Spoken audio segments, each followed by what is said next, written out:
Hi welcome to Kritigowda YouTube channel. Good morning guys. ಇವತ್ತು ಸೋಮವಾರ ಆಗಿರೋದ್ರಿಂದ ಸ್ಕೂಲ್ ಫಸ್ಟ್ ಡೇ ಆಗಿರೋದ್ರಿಂದ ಇವತ್ತೆಲ್ಲ ಬೇಗ ಬೇಗ ಕೆಲಸ ಮಾಡ್ಕೊತಾ ಇದ್ದೀನಿ. ಸ್ಕೂಲಿಗೆ ಕಳಿಸ್ಬೇಕು ಅಂತ ಅಂದ್ಕೊಂಡಿದ್ದೆ, ಬಟ್ ವ್ಯಾನ್ ಫೆಸಿಲಿಟೀಸ್ ಇಲ್ಲ. ಬಟ್ ಅದನ್ನೇ ಮಾತಾಡ್ಕೊಂಬರೋಣ ಅಂತ ಹೋಗ್ತಾ ಇದ್ದೀನಿ. ನೆನ್ನೆ ಸಂಡೇ ಎಲ್ಲ ಕೆಲಸ ಮಾಡ್ಕೊಂಡಿದ್ವಿ ಗೈಸ್, ಆದರೂ ಮನೆಯಲ್ಲಿ ಮತ್ತೆ ಅದೇ ಥರ ಆಗೋಗ್ಬಿಟ್ಟಿದೆ. ಮಕ್ಕಳಿದ್ದಾರಲ್ಲ ಗೈಸ್, ಎಷ್ಟೇ ಕ್ಲೀನ್ ಮಾಡಿದ್ರು ಎಷ್ಟೇ ಮಾಡಿದ್ರು ಮನೆ ಮತ್ತು ಹಂಗೆ ಆಗುತ್ತೆ. ಡೈಲಿ ಅದೇ ಕೆಲಸ ಆಗೋಗ್ಬಿಡುತ್ತೆ ಗೈಸ್. ನೋಡಿ ಎಷ್ಟು ಕಸ ಅಂದರೆ ಕಸ ಅಂತ ಒಂದು ವಾರ ಮನೇಲಿಲ್ಲ ಅಂತ ಅಂದರೆ ಎಷ್ಟು ಕಸ ಬಿದ್ದಿರುತ್ತೋ ಅಷ್ಟು ಕಸ ಒನ್ ಡೇಗೇ ಇರುತ್ತೆ. ನೀವೇ ನೋಡ್ಬೋದು ಎಷ್ಟು 4-5 ಸಲ ಬಂತು ಕಸ, ಅಷ್ಟೊಂದು ಕಸ ಇದೆ. ಮತ್ತೆಲ್ಲ ಕಸ ಎಲ್ಲ ಗುಡಿಸ್ಕೊಂಡೆ. ನೆಲ ಸಾರಿಸ್ಕೊಂಡಿದ್ದಂಗಂತ ಕಸ ಮಾತ್ರ ಗುಡಿಸ್ಕೊಂಡೆ. ಮತ್ತು ಹಾಗೆ ಬೇಗ ಎಲ್ಲ ಕೆಲಸ ಮಾಡಿಕೊಂಡು ಬೇಗ ಫೇಸ್ ವಾಶ್ ಮಾಡಿಕೊಂಡು ಒಂದು ಸ್ವಲ್ಪ ಡಿಟಾಕ್ಸ್ ಡ್ರಿಂಕ್ಸ್ ಮಾಡ್ಕೊಳೋಣ ಅಂದ್ಬಿಟ್ಟು ಡಿಟಾಕ್ಸ್ ಡ್ರಿಂಕ್ಸ್ ಮಾಡ್ಕೊತಾ ಇದ್ದೆ. ಒಂದು ಸ್ವಲ್ಪ ತಲೆನೋವ್ತಾಯಿತ್ತು ಮಾರ್ನಿಂಗೇ. ನೆನ್ನೆಲ್ಲ ಅಷ್ಟೆಲ್ಲ ಕೆಲಸ ಮಾಡಿದ್ರಿಂದ ಟಯರ್ಡ್ ಅನಿಸ್ಬಿಡ್ತು. ಹಾಗಾಗಿ ಡಿಟಾಕ್ಸ್ ಡ್ರಿಂಕ್ಸ್ನ ಮಾಡ್ಕೊತಾ ಇದ್ದೀನಿ. ಇದಕ್ಕೆ ಜೀರಿಗೆ, ಮೆಣಸು ಮತ್ತು ಚಕ್ಕೆ, ಅರಿಶಿನ ಪುಡಿ, ಅಜ್ವೈನು ಹಾಕಿ ಚೆನ್ನಾಗಿ ಬಾಯ್ಲ್ ಮಾಡಿಕೊಂಡು ಬಿಸಿ ಇರುವಾಗಲೇ ಒಂದು ಸ್ವಲ್ಪ ಕಾಫಿ ಟೈಪ್ ಕುಡಿದ್ರೆ ಒಂದು ಸ್ವಲ್ಪ ತಲೆನೋವೆಲ್ಲ ಕಡಿಮೆ ಆಗುತ್ತೆ. ಬಾಣ್ತಿ ಅಂತ ಅಂದಮೇಲೆ ಈ ಥರ ಡಿಟಾಕ್ಸ್ ಡ್ರಿಂಕ್ಸು ಅವಾಗವಾಗ ಮಾಡ್ಕೊತಾ ಇರ್ತೀನಿ. ಮತ್ತು ಬೇಗ ರೆಡಿ ಆಗೋಣ ಅಂತ ಮೇಕಪ್ ಮಾಡ್ಕೊತಾ ಇದ್ದೀನಿ. ಸಿಂಪಲಾಗಿ ಅಷ್ಟೇ, ನೀವೇ ನೋಡ್ಬೋದು. ಗಾಡಿ ಮೇಕಪ್ ಎಲ್ಲ ಮಾಡ್ಕೊಳಲ್ಲ ನಾನು. ಲಿಫ್ಟಿಗೆ ಹಚ್ಕೊತೀನಿ, ಬಟ್ ಹಚ್ಕೊಂಡ್ರೆ ಮನೇಲಿರೋರ್ಗೂ ಅಷ್ಟೇ. ಆಮೇಲೆ ಮತ್ತದೆಲ್ಲ ಒರೆಸ್ಕೊಂಬಿಟ್ಟು ಹೋಗ್ತಾ ಇರೋದೇನೆ. ಕಾಲೇಜ್ಗೆ ಹೋಗ್ಬೇಕಾದ್ರೆಲ್ಲ ಅದು ಒಂಥರ ಕ್ರೇಜ್ ಇತ್ತು ಹಚ್ಕೊಳೋದು, ಆ ಥರ ಎಲ್ಲ. ಈಗೇನು ಇಂಟ್ರೆಸ್ಟೇ ಹೊರಟೋಗ್ಬಿಟ್ಟಿದೆ.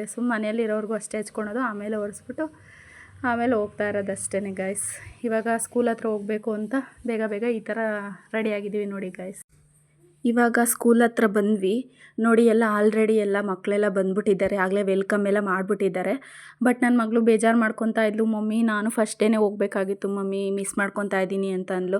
ಬಟ್ 8:30ಗೆ ಸ್ಕೂಲ್ ಇರೋದ್ರಿಂದ ನನಗೆ ಮಗುನ ಇಟ್ಕೊಂಡು ನಾನು ಥಂಡಿ ಟೈಮಲ್ಲಿ ಕರ್ಕೊಂಡು ಹೋಗೋಕ್ಕೆ ಕಷ್ಟ ಆಗುತ್ತೆ. ವ್ಯಾನ್ ಇದ್ದರೆ ಕಳಿಸ್ಬೋದಾಗಿತ್ತು, ಬಟ್ ವ್ಯಾನ್ ನಾನು ಫಸ್ಟೇ ಮಾತಾಡಲಿಲ್ಲ. ಹಂಗಾಗಿ ಇವತ್ತು ಮಾತಾಡ್ಕೊಂಡು ಬರೋಣ ಅಂತ ಹೋದ್ವಿ. ನಂಗೆ ಟೈಮೇ ಸಿಗಲಿಲ್ಲ ಗೈಸ್. ಅಡ್ಮಿಷನ್ ಮಾಡಿ ಬಂದಿದ್ದು ಅಷ್ಟೇ, ಮತ್ತು ನಂಗೆ ಟೈಮೇ ಸಿಗಲಿಲ್ಲ. ಹಂಗಾಗಿ ಇವತ್ತು ಹೋಗಿ ಕೇಳ್ಕೊಂಬರ್ತಾ ಇದ್ದೀನಿ. ಮತ್ತು ವೆಡ್ನೆಸ್ಡೇಯಿಂದ ವ್ಯಾನ್ ಫೆಸಿಲಿಟೀಸ್ ಕೊಡ್ತೀನಿ ಅಂತ ಹೇಳಿದ್ದಾರೆ. ಹಾಗಾಗಿ ಸರಿ ಓಕೆ ಅಂತ ಮಾತಾಡ್ಕೊಂಬಂದ್ವಿ. ಮತ್ತು ಇಲ್ಲಿ ಗೇಮ್ ಆಟ ಆಡ್ತೀನಿ ಅಂದ್ಬಿಟ್ಟು ನನ್ನ ಮಗಳು ಆಟಾಡ್ತಾ ಇದ್ದಾಳೆ. ಅವಳಿಗೆ ಈ ಥರ ಎಲ್ಲ ಅಂದರೆ ಇಷ್ಟ ಆಗುತ್ತೆ. ಇನ್ನು ಸ್ಕೂಲ್ಗೆ ಹೋದಾಗಲೆಲ್ಲ ಇದೇ ಆಡ್ತಾಳೋ ಏನೋ ಗೊತ್ತಿಲ್ಲ. ಆಮೇಲೆ ನೆಕ್ಸ್ಟು ಮನೆಗೆ ಬಂದು 1-2 ಅವರ್ಸು ಚೆನ್ನಾಗಿ ನಿದ್ದೆ ಮಾಡಿಬಿಟ್ವಿ. ಆಮೇಲೆ ಅದಾದಮೇಲೆ ನೈಟು ಆಗಲೇ ಸಂಜೆ ಆಗೋಗ್ಬಿಟ್ಟಿತ್ತು. ಆಮೇಲೆ ಪೂಜೆ ಗೀಜೆ ಎಲ್ಲ ಮಾಡ್ಕೊಂಬಿಟ್ಟು ಆಮೇಲೆ ಇನ್ನೇನು ಮಾಡೋಣ, ಸಂಜೆ ಆಯ್ತಲ್ಲ ಅಂದ್ಬಿಟ್ಟು ನಾರ್ಮಲಾಗಿ ಯಾವಾಗಲೂ ಚಪಾತಿ ಮಾಡ್ಕೊತಿದ್ದೆ ನೈಟ್ ಟೈಮು. ಇವತ್ತು ಚಪಾತಿ ಮಾಡೋ ಮೂಡ್ ಇರಲಿಲ್ಲ. ಹಂಗಾಗಿ ಗೋಧಿ ಹಿಟ್ಟನ್ನೇ ಕಲಿಸ್ಕೊಂಡು ದೋಸೆ ಮಾಡೋಣ ಅಂದ್ಬಿಟ್ಟು ದೋಸೆ ಹಿಟ್ಟನ್ನ ಈ ಥರ ಕಲಿಸ್ಕೊತಾ ಇದ್ದೀನಿ. ಆಮೇಲೆ ಬೇಗ ಮಾಡು ಅಂತ ನಮ್ಮ ಮನೆಯವ್ರು ಹೇಳ್ತಾಯಿದ್ರು. ಟೈಮ್ ಆಗಿಬಿಟ್ಟಿದ್ದೆ, ಆಗಲೇ 9:30 ಆಗೋಗ್ಬಿಟ್ಟಿತ್ತು ನೈಟು. ಇವಳಿಗೂ ಹೊಟ್ಟೆ ಹಸ್ಬಿಟ್ಟಿದ್ಲು. ಮಲ್ಕೋಬೇಕು ಮಮ್ಮಿ, ನನಗೇನು ಬೇಡ, ಟಯರ್ಡ್ ಆಗಿದೆ ಅಂತ ಇದ್ಲು. ಹಾಗಾಗಿ ಬೇಗ ಮಾಡ್ತಾಯಿದ್ದೀನಿ ಗೈಸ್. ನೋಡಿ ಈ ಥರ ಗೋಧಿ ದೋಸೆ ಈಸಿಯಾಗಿ ಮಾಡ್ಕೋಬೋದು. ಮತ್ತು ಹಂಗೆ ಚಟ್ನಿ ಮಾಡ್ಕೊಂಬಿಡೋಣ, ಸಾಂಬಾರು ಇನ್ನೇನಕ್ಕೆ, ಪಲ್ಯ ಇನ್ನೇನಕ್ಕೆ ಅಂದ್ಬಿಟ್ಟು ಒಂದು ಸ್ವಲ್ಪ ಕಡಲೆ ಬೀಜನ ಹುರ್ಕೊಂಡು, ಆಮೇಲೆ ಒಂದು ಸ್ವಲ್ಪ ತೆಂಗಿನಕಾಯಿ, ಆಮೇಲೆ ಬೆಳ್ಳುಳ್ಳಿ ಹಾಕ್ಕೊಂಡೆ, ಆಮೇಲೆ ಒಂದು ಸ್ವಲ್ಪ ಹುಣಸೆಹಣ್ಣು ಮತ್ತು ಪುದೀನ ಸೊಪ್ಪು ಹಾಕ್ಕೊಂಡು, ಆಮೇಲೆ ನಾನು ಮೆಣಸಿನ್ಕಾಯಿ ಯೂಸ್ ಮಾಡಿಲ್ಲ ಇವತ್ತು. ಖಾರ ಅಂದರೆ ಇಷ್ಟ ಆಗೋಲ್ಲ. ನಮ್ಮಮ್ಮ ಒಂದು ಸ್ವಲ್ಪ ಕೆಂಪು ಚಟ್ನಿ ಅಂತ ಕೊಟ್ಟಿದ್ದರು. ಹಾಗಾಗಿ ಅದಿದೆಯಲ್ಲ ಅಂದ್ಬಿಟ್ಟು ನಾನು ಮೆಣಸಿನ್ಕಾಯಿ ಯೂಸ್ ಮಾಡಿಲ್ಲ. ಮತ್ತು ಚಟ್ನಿಗೆ ಒಗ್ಗರಣೆ ಹಾಕ್ಕೊತಾ ಇದ್ದೀನಿ. ಒಂದು ಸ್ವಲ್ಪ ಎಣ್ಣೆ, ಸಾಸಿವೆ ಮತ್ತು ಕರಿಬೇವಿನ ಸೊಪ್ಪು ಹಾಕ್ಕೊಂಡು ಒಗ್ಗರಣೆ ಕೊಟ್ಕೊಂಡ್ರೆ ಚಟ್ನಿಗೆ ತುಂಬ ಟೇಸ್ಟ್ ಇರುತ್ತೆ ಅಂತ ಒಗ್ಗರಣೆ ಕೊಟ್ಕೊತಾ ಇದ್ದೀನಿ. ತುಂಬ ಟೇಸ್ಟಿಯಾಗಿ ರುಚಿಯಾಗಿರುತ್ತೆ ತಿನ್ನೋಕ್ಕೆ. ಮತ್ತು ಇವಳಿಗೆ ಹೊಟ್ಟೆ ಹಸಿ ಅಂತ ಇದ್ಲಲ್ವ, ಹಂಗಾಗಿ ಅವಳಿಗೆ ದೋಸೆ ಸರ್ವ್ ಮಾಡ್ತಾಯಿದ್ದೀನಿ. ಮತ್ತು ಚಟ್ನಿ ತುಂಬ ಚೆನ್ನಾಗಿತ್ತು ಟೇಸ್ಟಿಯಾಗಿ. ಒಂದು ಸ್ವಲ್ಪ ಖಾರ ಕಮ್ಮಿ ಆಗಿತ್ತು, ಅದೇ ಹೇಳಿದ್ನಲ್ಲ ಮೆಣಸಿನ್ಕಾಯಿ ಹಾಕಿರಲಿಲ್ಲ ಅಂತ. ನೋಡಿ ಗೈಸ್, ಕೆಂಪು ಚಟ್ನಿ ತುಂಬ ಚೆನ್ನಾಗಿದೆ, ಕಲರ್ಫುಲ್ಲಾಗಿ ಕಾಣ್ತಾ ಇದೆ ನೋಡಿ ಗೈಸ್, ಎಷ್ಟು ಚೆನ್ನಾಗಿದೆ ಅಂತ. ರುಚಿನೂ ಅಷ್ಟೇ ತುಂಬ ಚೆನ್ನಾಗಿತ್ತು. ಎಷ್ಟು ಚೆನ್ನಾಗಿತ್ತು ಅಂದರೆ ತುಂಬ ಖಾರವಾಗಿ ಸ್ವೀಟಾಗೂ ಇತ್ತು. ಮತ್ತು ಇವ್ಳಿಗೂ ಸರ್ವ್ ಮಾಡಿ ನಾವು ತಿಂದ್ಬಿಟ್ಟು ನೈಟು ಇನ್ನೇನು ಮಾಡೋದು ಅಂದ್ಬಿಟ್ಟು ಮಗುನ ಆಟ ಆಡಿಸ್ಕೊಂಡು ಕೂತಿದ್ವಿ ಹಂಗೇ.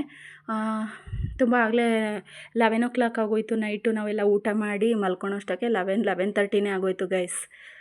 ನೆನ್ನೆ ಸಂಡೇ ಆಗಿರೋದ್ರಿಂದ ನಮ್ಮ ಮನೆಯಲ್ಲಿ ಸಂಜೆ ಇದಕ್ಕೆ ತೋಟಕ್ಕೆ ಹೋಗಿದ್ರು ಅವ್ರ ಊರಿಗೆ. ಅಲ್ಲಿಂದ ಮ್ಯಾಂಗೋಸ್ ತೊಗೊಂಬಂದಿದ್ರು. ಅದಿನ್ನೂ ಒಂದು ಸ್ವಲ್ಪ ಕಾಯಿ ಇತ್ತು. ಹಂಗಾಗಿ ಒಂದು ಸ್ವಲ್ಪ ಹಣ್ಣಿಗೆ ಇಡಬೇಕು ಅಂದ್ಬಿಟ್ಟು ಹಿಂಗೆ ಜೋಡಿಸ್ಕೊತಾ ಇದ್ದೀನಿ. ಅಂದರೆ ಮನೆಯಲ್ಲಿ ಈ ಥರ ತೋಟದಲ್ಲಿ ಬೆಳೆದಿರೋದು ತೊಗೊಂಬಂದರೆ ಇಲ್ಲೇನು ಪೌಡರೆಲ್ಲ ಮಿಕ್ಸ್ ಮಾಡಿರಲ್ಲ, ಹಂಗಾಗಿ ತುಂಬ ಚೆನ್ನಾಗಿರುತ್ತೆ. ಬಟ್ ಔಟ್ಸೈಡೆಲ್ಲ ನಾವು ತೊಗೊಂಬಂದರೆ ಒಂಥರ ಪೌಡ್ರೆಲ್ಲ ಹಾಕಿರ್ತಾರೆ, ಒಂಥರ ಅಷ್ಟು ಟೇಸ್ಟ್ ಬರಲ್ಲ. ಈ ಥರ ತೋಟದಲ್ಲಿ ಆವಾಗ ಹಂಗೆ ನಾವೇ ಕಿತ್ಕೊಂಬಂದು ತೊಗೊಂಬಂದರೆ ತುಂಬಾ ಚೆನ್ನಾಗಿರುತ್ತೆ. ಹಾಗಾಗಿ ಬೇಕು ಅಂತ ಅಂದಳು ನನ್ನ ಮಗಳು. ಹಂಗಾಗಿ ಒಂದು ಮ್ಯಾಂಗೋನ ಕಟ್ ಮಾಡಿಬಿಟ್ಟು ಈ ಥರ ಡಿಸೈನ್ ಮಾಡಿ ಕೊಡ್ತಾಯಿದ್ದೀನಿ ಅವಳಿಗೆ. ತುಂಬ ಟೇಸ್ಟಿಯಾಗಿತ್ತು. ನಾನು ಕಾಯಾಗಿರುತ್ತೆ ಅಂದ್ಬಿಟ್ಟು ಬೇಡ ಅಂತ ಅಂದ್ಕೊಂಡಿದ್ದೆ. ಆಮೇಲೆ ಕಟ್ ಮಾಡಿ ತಿಂದಮೇಲೆ ಟೇಸ್ಟಿಯಾಗಿತ್ತು. ಒಂದು ಸ್ವಲ್ಪ ಕಾಯಾಗಿದ್ರೂ ತುಂಬಾ ಸ್ವೀಟಾಗಿತ್ತು, ತುಂಬ ಚೆನ್ನಾಗಿತ್ತು. Thank you so much guys. Bye bye.